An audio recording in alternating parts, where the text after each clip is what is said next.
Logic, School of Management. It is simple logic.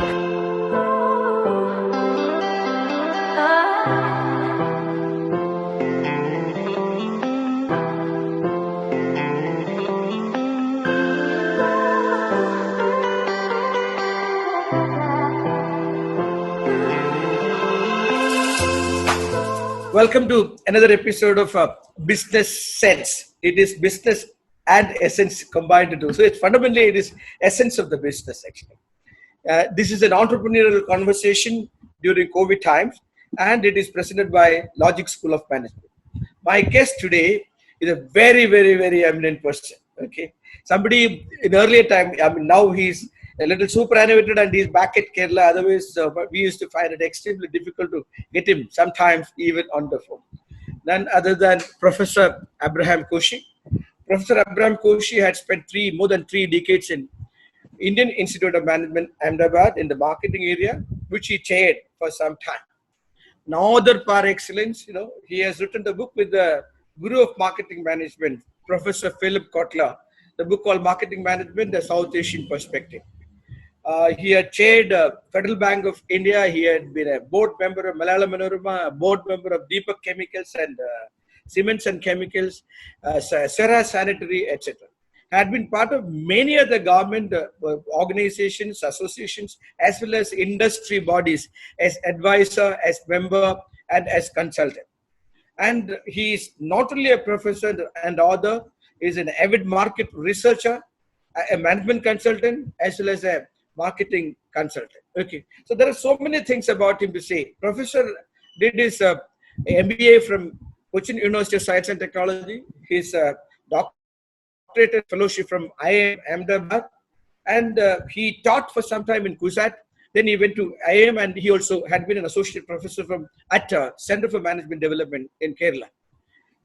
Right now, he has superannuated and he has come back to Kerala, but he is as busy because he has doctoral students and he has his assignments, and also he is today advising many of the business schools in and around Kerala and South India. Welcome to Business Sense. That 30 minutes, because that's when the crux comes out, when it really gets more time and actually generally the focus gets lost. Of course, any discussion without a reference to COVID is actually it has to happen because we are going through that phase actually. But I had gone through that 15 minutes of that wonderful, very high level of communication that he had said to people like us about consumer behavior, about organizational behavior, and about leadership during and after the COVID time. I had immensely enjoyed it, and it was actually a real medicine for my grey matter here. Okay, so I'll start with that. Okay, just because that is something that you had actually come out with very recently. Okay, Professor, what would be the consumer behavior, the buyer behavior in post-COVID times? Okay, I think if you look at the phase of consumer behavior, pre-COVID time, we actually peaked in terms of consumer ostentatiousness. Okay. I mean, people are buying left, right, and center. Splurging. Yeah. And suddenly that has come to a halt. Yes. Now, the value of your cash, value of your investment, that will get recalibrated. Yes. So therefore, consumers become far more discerning, far more choosy. It has implications. Yes. One very clear exterior implication is that many weak brands will slowly start disappearing. Okay. Consumers will not be with those weak brands. Yeah. Because these are brands which are not considered to be value for, consumers spend. Yes. It is not the price I am talking about. I am talking the value. Value, perceived value. Absolutely. So therefore, many weak brands will disappear. Yes. So consumers, very careful evaluation of alternatives. Yes. Even in terms of category, what we call the category participation. Yes. Could I be spending money on, let's say, for example, changing my two-wheeler? Yes. Could I be spending money in terms of buying new wardrobe? Yeah. Any of those kinds of decision will now be re-evaluated. Should I be doing it now or let me wait? Yes. So therefore, that kind of a phase consumers will go through. Yes. In other words, unless the product category, the marketeer is able to convince the consumers about the relevance of the product, Yes. how that product category they are or the brand which they are promoting Yes. is relevant and is going to enhance the life experience of the consumer, Yes. those categories will fade out. Yes. Those brands which are not relevant will fade out. I So understand. therefore, this is also a time for brand marketeers and companies to reboot their entire approach to business. Yeah. I mean, it's a major change. And I think, many companies will think that, things will come back to normal after Yeah. some time. I don't think it is going to come back to normal. It will be, as people say, it's a new normal. But New what normal, is a yes, new yes. normal? We need to understand what the new normal is. Yes. We need to redefine the new normal. Yeah. Rather than waiting for people to redefine and give it to us. Yes. In other words, we need to be proactive rather than purely reactive and be one of those small fringe marginal players in the whole game. The whole game. So Yes. therefore, this is my primary first set of reaction. Okay. You also said about the leadership paradigm as far Yeah. as companies and organizations are concerned. Yeah. What's your thoughts on that, sir? Actually? I think one of the major impact of this entire thing is the psyche of people.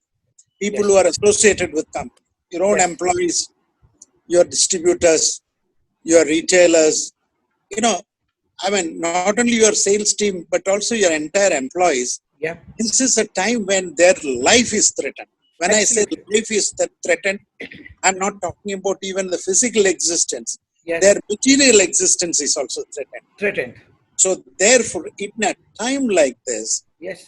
those companies who give assurance to their people Yeah. that we are with you, Yes. we will hold your hand. Yes.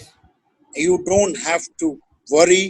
Yes. We are in it together. Yes. That kind of a messaging through Yes. action, Yeah. through communication, Yes. that is going to be so significant. That is where leadership becomes very important. See, what is the role of leadership? Everybody says that, it's a very interesting comment which I read somewhere, Yeah. today. A very interesting comment.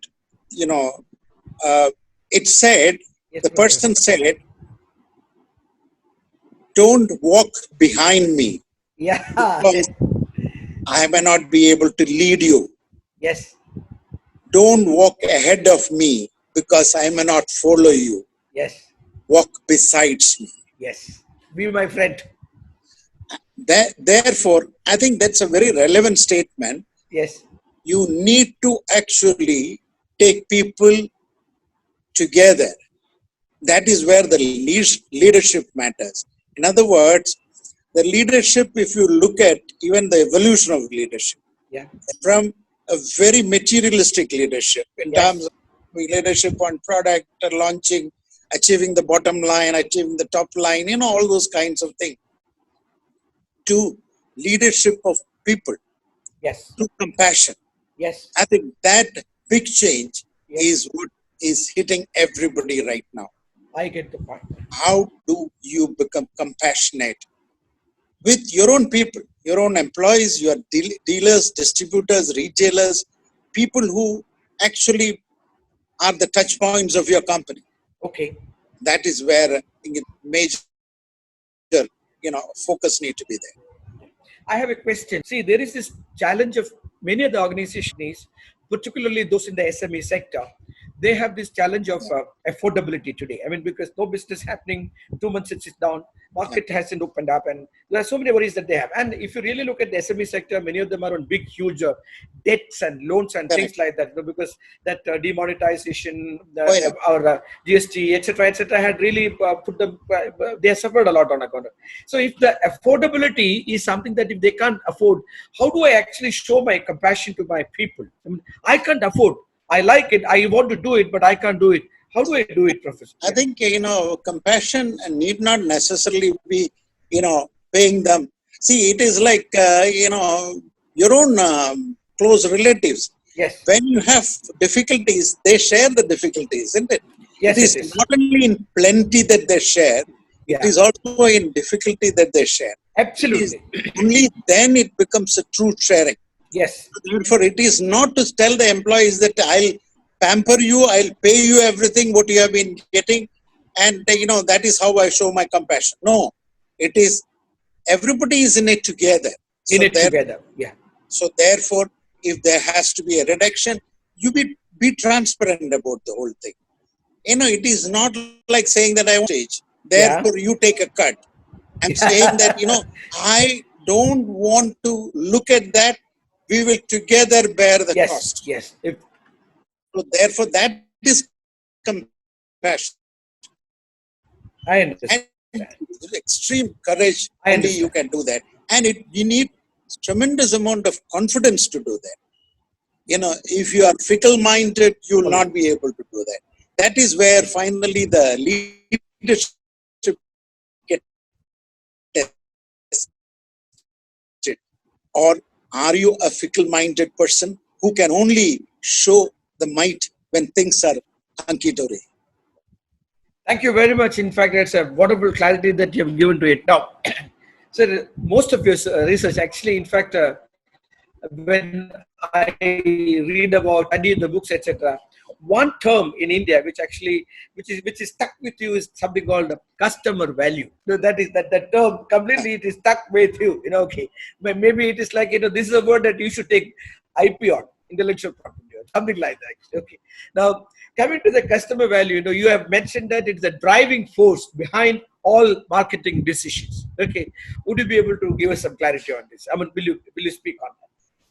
Yeah, I think one need to understand that even before we define the term customer value, you need to understand what is a customer focus. Yes. So, which means that a company need to first decide for itself who their customers should be. Okay. So, which means that, you need to do your homework, you need to do your research, you need to synthesize the whole thing and connect it with your strategy. So, therefore, it's not a very simple term which I'm using. Okay. And that is where you need to understand what is important from the perspective of the customer. Yeah. When you look at, let's say, for example, retail points. Yes. Retail point, what is important for a customer? Yes. When customer touches your product, your brand at the retail point, what is important for the customer? Yes. Is it in terms of the glitter and glamour of packaging, or do customers, let's say, for example, touch and feel the product? Which means that at retail point, how do you ensure that customers touch and feel the product? Yeah. In fact, if you look at one of the interesting thing about, if you go to good perfumeries in Paris, for example, high-end perfumeries, for example. Okay. There, and very interestingly, if you look at different varieties, there are tests and there are perfume samples kept there so that customers can actually test the perfume. And I have also seen a very interesting, I have not seen it anywhere else, that in Parisian streets, when there are private small bakeries, bakeries that bake cakes and those kinds of things, bread and things like that. Bakes, actually. Yeah. If you go somewhere near that place, you get fantastic aroma.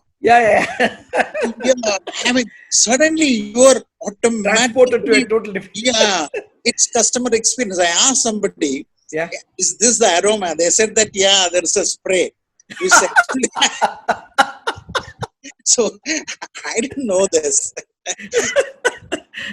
So this is part of the customer experience, because when you want to buy that thing, you want to experience, it is like, it's also part of, I was just reminded of, aside the point, when we were in school, we used to take packed lunch with us. Okay. And by 11:45 and all, you start feeling very hungry. So what you used to do is that you take that box and then smell it. Smell it, All of us have done it.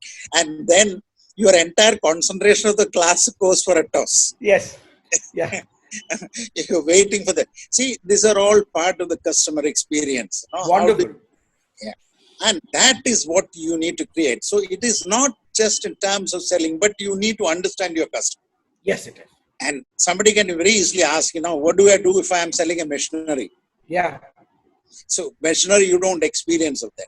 Yeah. The machinery, there are ways in which consumers can evaluate. Okay. I mean, in fact, still there are companies that need to graduate from a simple brochure type of, explanation to a virtual, tour of the machine and the way the machine works. Yes. So therefore, it has to be technology transformation, which will enhance the customer experience even before they evaluate the product. Okay. How many companies invest in that? Laptops are today cheap. Yes. So therefore, one can actually have a virtual walking through the machine itself instead of a brochure and explaining all things. So there are ways of, if you want to address a problem, there are ways of addressing that problem. Okay. In one of your interviews to Pearson, you have said that most practitioners do not understand the meaning of the 4 Ps. That is, you have said that. In fact, I read that through. But I totally am in acceptance with that term, actually. See, many times it is 4P we say, but then, when it comes to practice, and they don't match, actually. Would you give this audience some wonderful understanding about what you said about this? It's a very simple explanation. This 4P is nothing other than simple classification of decisions. Yes. You're using a classificatory framework to club all the decisions. Yes.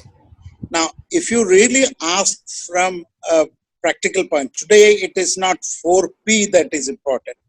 I mean, I said that earlier also, it is a customer value. Which is value. Yeah. In fact, very interestingly, and I have interacted extensively with Professor Philip Kotler. Yes, it is. Yes. So once he asked me, do you know that I have been falsely given full credit for the 4 Ps? Yeah, I said, actually, yes, I saw that. And I said, yes, I know. See, how do, because I read Jerome McCarthy's book on marketing, 4 Ps. He said, you're wonderful. You know that. Who created that? So, in fact, if you look at today, the decision framework is how do we identify what is important from a customer's perspective? Okay. So, what is it that is value adding from a customer's perspective? Best, you need to understand. The second one is that how do I create that value to the customer? It could be through product design, it could be through packaging, it could be in terms of the customer buying experience, it could be in terms of after sales service. How do I create? The third aspect is that how do I deliver that experience? So which means how do you gear up the organization to provide that experience to the customer, what customers value. And fourth thing would be, how do I communicate? Not only that I give it to the customers, but I also tell the customers, this is what you receive. Many times it's important for people to communicate, companies to communicate.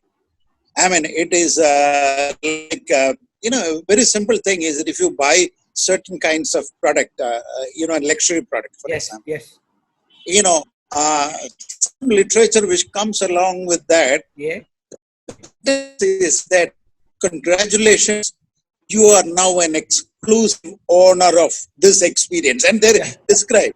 I mean, I first experienced that years ago. Okay. When I was living in Paris, cooking myself. So I had to buy rice. So I went and bought basmati rice. Okay, yeah. Packed basmati rice. Yes. There was a little brochure inside that. Yeah. So when I opened it, I took the brochure and read. And it says that this is a rice that is grown in the valleys of Himalayas. Yeah. And It is watered by the melting pristine snow from the mountains of Himalayas. Okay. At that description, I said, wow, this is the rice I would eat. So therefore, the taste of the rice was actually enhanced by this description. Yes. Yes. Yes. In fact, that is how you communicate and enhance the consumer experience of the brand. So therefore, that is what the 4Ps place focus on customer value. Value. Yes. What value simply, you need to simplify understanding is what is important from a customer's perspective. That is right. What is important from the customer's perspective. That's right. You were also speaking about our giving some level of an emphasis on something called social marketing. Yeah. Social marketing. No. And also you spoke about the social sensitivity. How do we link them up together? Social sensitivity and the social marketing. In fact, if you look at post-COVID scenario, this is absolutely essential because you need to be one with the people you are around. Okay. See, for example, if you are looking at your own employees, your own citizens, how does it enhance? See, that is where, even simple things like, what happened to the rivers in Alway? Yeah. Because of the shutdown, yes. The rivers became very clean. Yes, it is. If you really look at the companies, what have they been doing to the society? They're literally destroying the society in which they were existing. The nature, the society, absolutely. Therefore, in fact, if you look at the way forward is to be sensitive to the environment, sensitive to the society, sensitive to the words, you want to cut the corners, you want to, avoid taxes and things like that. That's not smart business. Yeah. That's actually bad business. Bad business. Okay. So that is where, you need to be sensitive, socially sensitive, wastage. How much is it?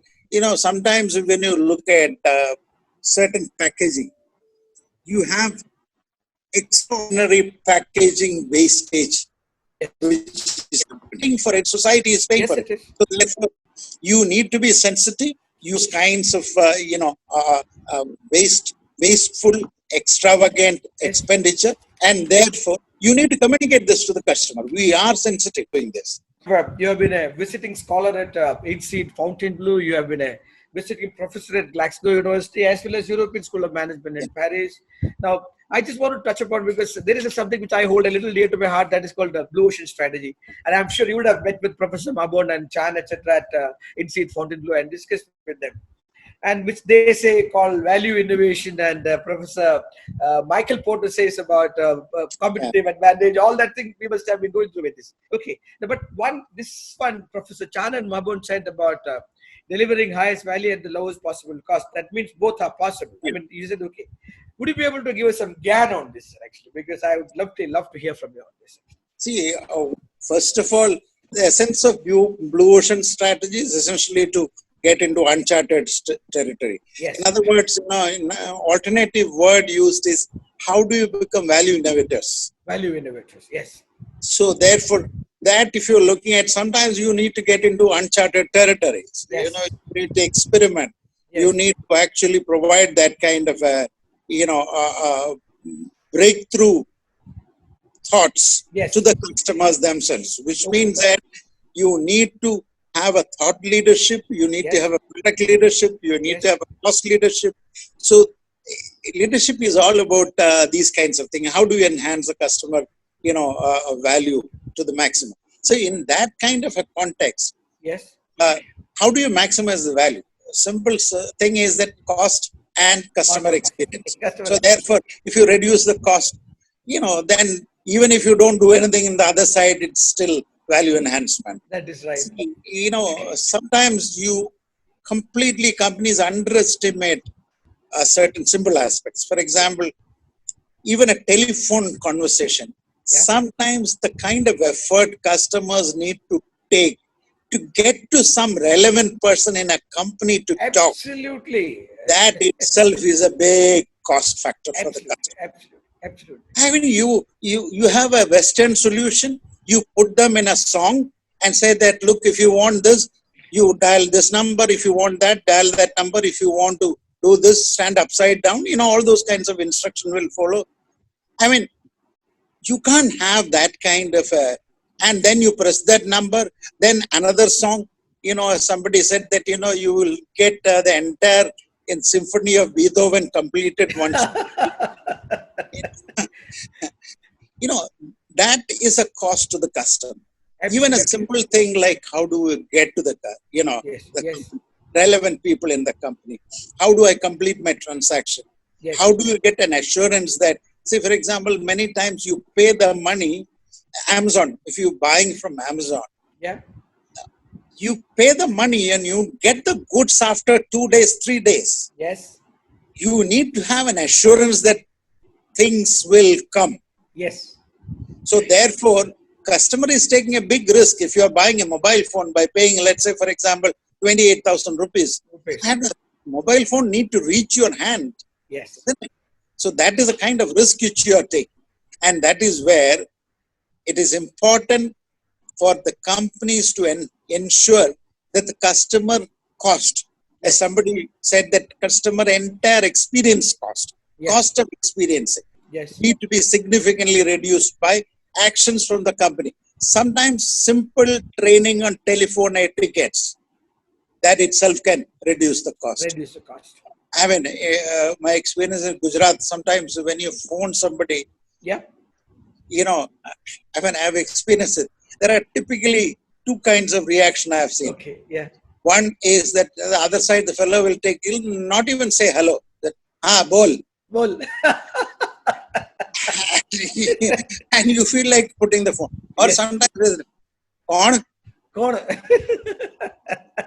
These are all, cost enhancing experiences. That is right. Okay. So therefore, companies need to put emphasis on training. Yes.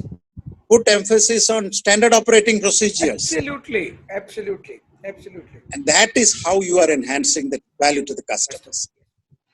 Professor, now world is slowly moving towards digital marketing. We thought about 4 Ps, this thing, that thing, etc. One-to-one, person-to-person, feet on the street. All that actually gone to now. It is completely now the sort of funding that is.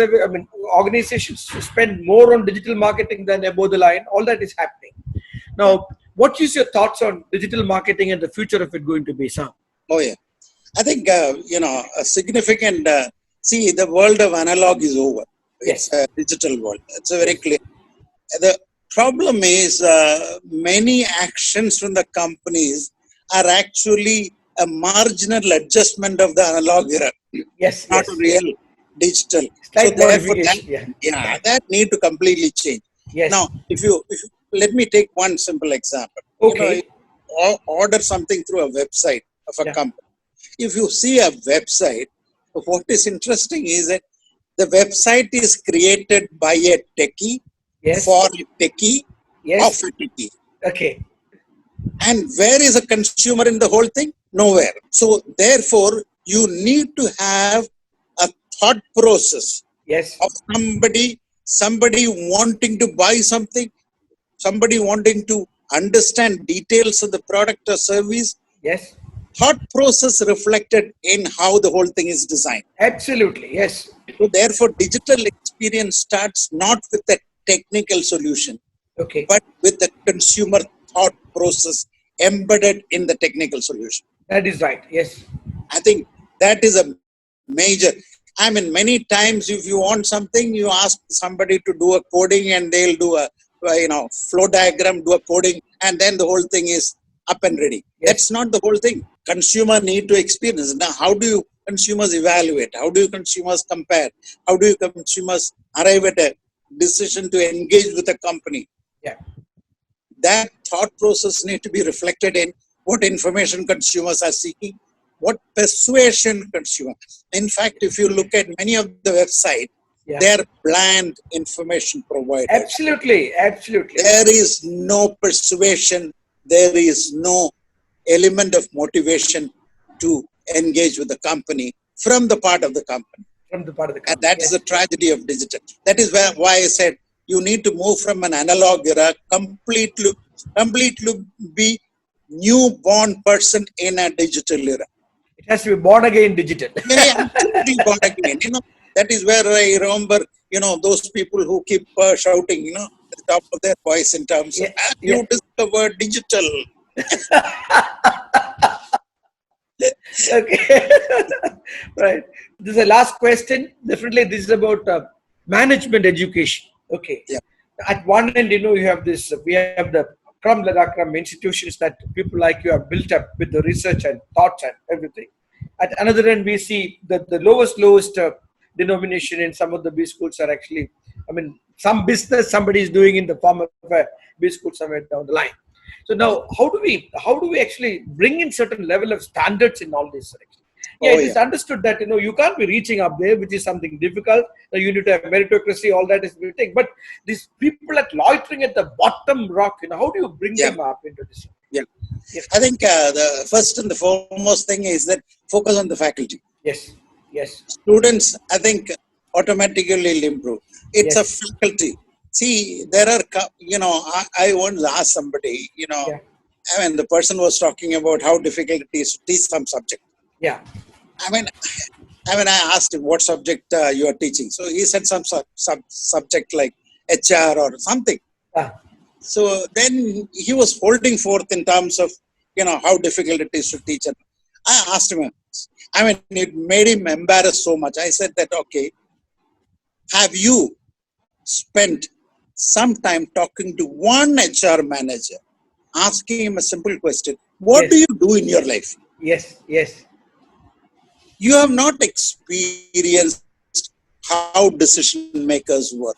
Yes, yes. You have not experienced what is HR function. Most of it is, clerical job. If you really, so here you think that everybody sits up, as some old professor told me, don't think that every day managers go to the office, roll up their sleeves and start taking decisions. That is how the work works. So therefore, you need to have faculty members experience these Yes, things. it is. Yes, it is. And that's that they form a cluster of industry, Okay. management schools, and they need to impart training program for faculty. Okay. For example, give them projects and ask them to spend, let's say, 2 days a month in the company to understand their context. Yes. Right? So that way you enhance the quality of the teachers, and then automatically that will reflect in the class. In fact, the whole thing is,